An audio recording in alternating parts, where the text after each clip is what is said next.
Welcome to hit TV. ఈ రోజు మనతో పాటు ఐకానిక్ ఆస్ట్రాలజర్ గట్టుపల్లి సురేష్ బాబు గారు ఉన్నారు. వారితో మాట్లాడి మరిన్ని విషయాలు తెలుసుకునే ప్రయత్నం చేద్దాం. నమస్తే గురువు గారు. జై శ్రీమన్నారాయణ. గురువు గారు, 2026 వస్తుంది కదా, మరి ఈ 2026 లో ఏ ఏ రాశుల వారికి ఎలా ఉండబోతుందంటారు? జై శ్రీమన్నారాయణ.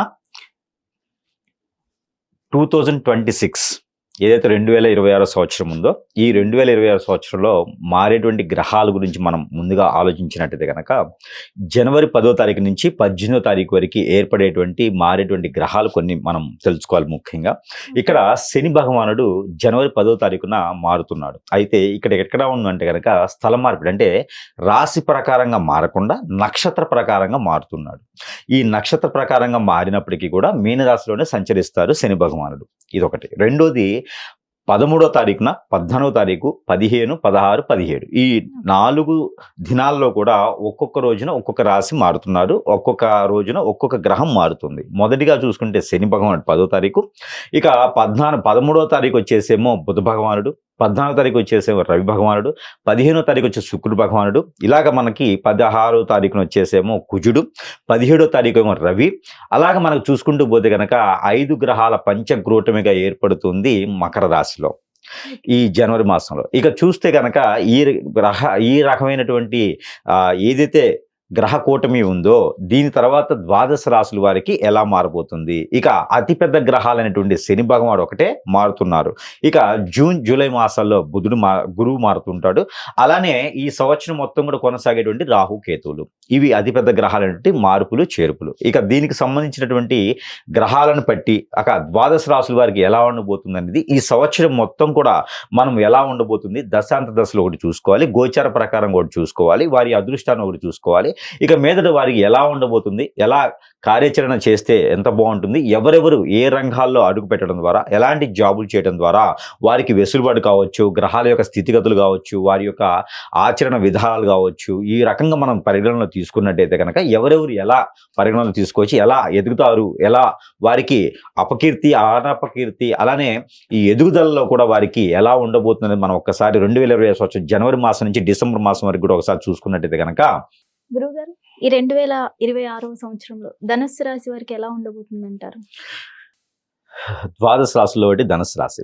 ఈ ధనుసు రాశి వారిని చూసుకున్నట్టయితే కనుక వీరికి మొండి స్వభావం, మూర్ఖత్వము, తను అనుకుందే పట్టుకుందే మూడే కళ్ళు అనేటువంటి తత్వము, ఎవరినైనా ఆకట్టుకునేటువంటి తత్వం, 100 మందికైనా ఒకే సమాధానంతో చెప్పేటువంటి విధానము.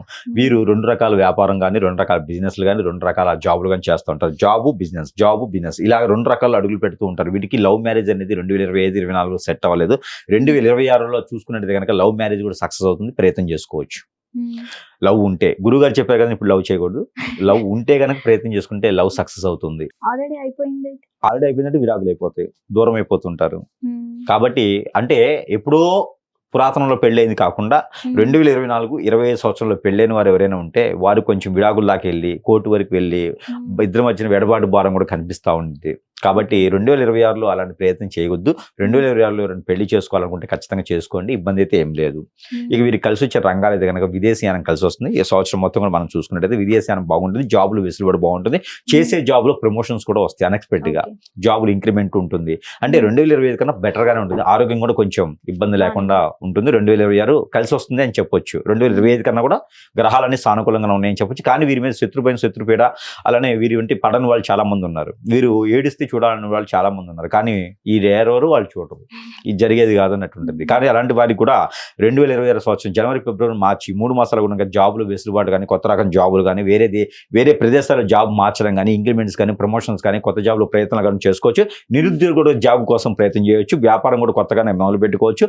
అలానే వీరు ఇంకా కొత్త రకంగా బాగుండాలి, ఇంకా ముందుకు వెళ్ళాలి, ఎలాంటి నరదిష్టి వీరి దగ్గరికి రాకుండా ఉండాలి అంటే కనుక ఉదయం లేచిన తర్వాత సూర్య నమస్కారాలు చేయాలి. సూర్యునికి నీళ్లు ఆర్జనిస్తే కనుక అలాంటి ఇబ్బందులు వీరికి కలగకుండా ఉంటాయి. అనుకున్నటువంటి జాబ్ కానీ, అనుకున్న ప్రయత్నం కూడా ముందుకు వెళ్తూ ఉంటారు. అలానే ఏప్రిల్, మే, జూన్ ఈ 3 నెలలు కూడా ఈ యొక్క ధనుసు రాశి వారు ప్రయత్నం చేసినట్టయితే కనుక విదేశీ ప్రయత్నం చేసుకోవచ్చు. జాబులు వెసులుబాటు కనిపిస్తుంది, ఉద్యోగంగా కనిపిస్తుంది. కాబట్టి కొత్త రకమైన ఉద్యోగాలకి, కొత్త ఇండస్ట్రీలు స్థాపించడం కానీ, ఇండస్ట్రీలో ఒకరిగా ఉండడం కానీ, మెడికల్ స్టోర్స్, మెడికల్ లాంటి వాటిలో అడుగు పెట్టడం కానీ, దాంట్లో మంచి స్థానానికి వెళ్ళడం కానీ, ఐటీ రంగాల్లో హెచ్ఆర్గా వెళ్ళడం కానీ, హోటల్ ఫీల్డ్ కూడా చాలా అద్భుతంగా ఉంటుంది వీరికి.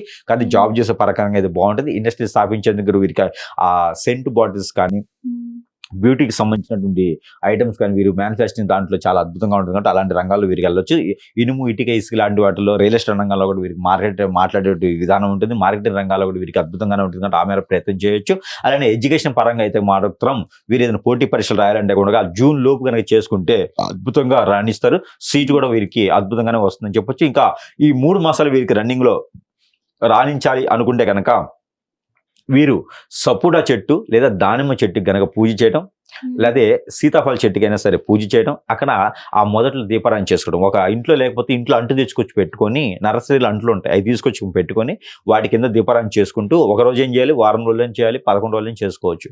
అలా చేసినట్టు కనుక స్త్రీ పురుషులు ఇరువురికి కూడా మంచి అభిప్రాయ భేదాలు అనేది ఉంటాయి. మంచి ఆ సానుకూల వాతావరణం లభ్యపడుతూ ఉంది. గ్రహాల యొక్క స్థితిగతులన్నీ కూడా చాలా బాగుంటాయి కాబట్టి ఆ రకమైన ప్రయత్నం చేయాలి. ఇక జూలై, ఆగస్ట్, సెప్టెంబర్ ఈ 3 మాసాలు కూడా వీరికి రాణించాలంటే కనుక స్థలాలు కొనుక్కోవడం, ఇల్లు కొనుక్కోవడం, స్థాయిగా నిలబడటం, ఇంకో 10 మందికి ఉపాధి అవకాశాలు కల్పించడం, వీరు నిర్మించినటువంటి వాటిల్లో స్కూళ్ళు, కాలేజీలు, ఇన్స్టిట్యూట్స్, మెడికల్ షాప్స్ అంటే అన్నింటిలో కూడా అద్భుతమైనటువంటి ప్రతిఫలాలు కనిపిస్తూ ఉంటాయి. వీరు ఏదికదాటిగా కూడా ఏదైనా బిజినెస్ మార్కెటింగ్ రంగాల్లో కూడా వీరు అద్భుతంగా ఉంటారు కాబట్టి ఆరోగ్య ప్రయత్నం చేయొచ్చు. అలానే ఎక్స్పోర్ట్ ఇంపోర్ట్ కానీ, కూరగాయల వ్యాపారం కానీ ఇలాంటి వాటిలో కూడా వీరికి అద్భుతంగా ఉంటుంది. అలానే ఏదైనా షేర్స్ ఇన్వెస్ట్మెంట్ చేసుకోవచ్చు. రాజకీయ రంగంలో కూడా చాలా మంది కనిపిస్తూ ఉంటారు ఈ రాశివాడు. వీరి మొండి మూర్ఖత్వం వీరి పెట్టుబడి అని చెప్పుకోవచ్చు.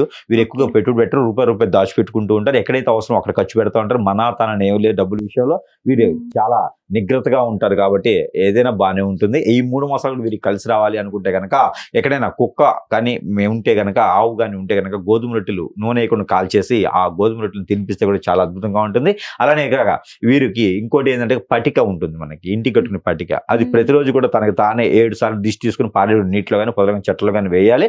అలానే పెద్ద ఉల్లిపాయలు ఉంటాయి, పెద్ద ఉల్లిపాయలతో కూడా ఒక 6 ఉల్లిపాయలు తీసుకుని తనకు తానే దిష్టి తీసేసుకోవాలి.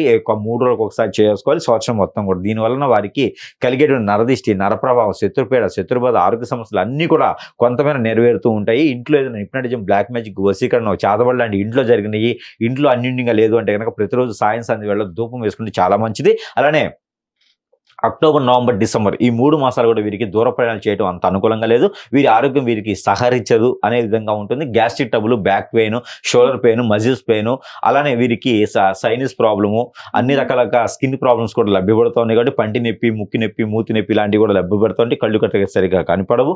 అలానే వీరికి బీపీ, షుగర్ లాంటి లెవెల్స్ కూడా అటు ఇటుగా ఉంటాయి కాబట్టి ఈ 3 మాసాలు కూడా వీరికి అద్భుతమైన ప్రతిఫలాలు చేసుకోవాలంటే కనుక వీరు ఎక్కువగా ఇంగువ కానీ, లేకపోతే కనుక పల్లీలు కానీ, కాజు కానీ, పిస్తా కానీ ఇలాంటి డ్రై ఫ్రూట్స్ ఏదైనా వంటలో వాడుకుంటే కనుక చాలా మంచి ప్రతిఫలం ఉంటుంది. అలానే వీరు ప్రతిరోజు కూడా ఇలాంటి పరిహారం చేసుకుంటే చాలా అద్భుతంగా ఉంటుంది. ఇంకా వీరు లక్ష్మీనరసింహ స్వామి వారికి గుడాలు కానీ, గుగ్గిళ్ళు కానీ వండేసి స్వామివారికి నైవేద్యం సమర్పిస్తే వీరికి అన్ని రకాలుగా సానుకూల వాతావరణం అయితే లభ్యపడుతూ ఉంటుంది. అలానే వీరికి కలిసి వచ్చిన మాసాలు చూసినట్టయితే కనుక ఫిబ్రవరి, ఏప్రిల్, అలానే వీరికి జూన్, అలానే వీరికి అక్టోబర్ ఈ 4 మాసాలు వీరికి అద్భుతంగా కనిపిస్తూ ఉంటాయి. అలానే ఈ ధనుసు రాశి వారికి వారాలు చూసినట్టయితే కనుక గురువారం, శుక్రవారం అద్భుతంగా ఉంటాయి. ఇక వీరికి దాంతోపాటు దిక్కులు అయితే కనుక పరమడ దిక్కు బాగుంటుంది, తూర్పు దిక్కు బాగుంటుంది, ఉత్తరం దిక్కు కూడా వీరికి అద్భుతంగానే ఉంటుంది. అలానే వీరికి కలిసి వచ్చిన కలర్స్ అయితే కనుక ఊదా కలర్, టమాటా colour, orange colour, red colour 4 colour కూడా వీరికి అద్భుతంగా కలిసి వస్తాయి. ఇక ఇలాంటి పరిహారాలు చేసుకొని ప్రతినిత్యం కూడా ఈ కలర్స్ పెట్టుకుంటూ కనుక రావాల్సినటువంటి డబ్బులు ఆదాయం వస్తుంది. కొత్త రకంగా ఆదాయం అయితే వీరి చేతి నుంచి ఇస్తే మాత్రం రూపాయి కూడా రాదు కాబట్టి అలాంటి ప్రయత్నాలు చేయకుండా ఉంటే సరిపోతుంది.